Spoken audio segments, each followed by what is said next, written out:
Hi friends, today I will show you how to send photos on Instagram. To do this, first navigate to the messages icon at the top right of your screen. Click that,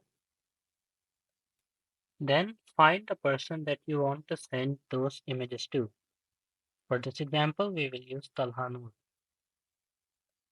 Click on their profile, then select the image icon at the bottom of your screen.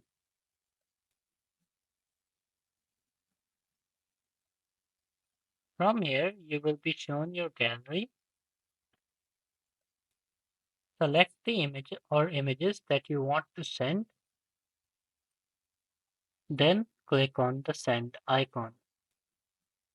Here you can see that I have sent him an image. Thank you for watching. Make sure to like the video and subscribe.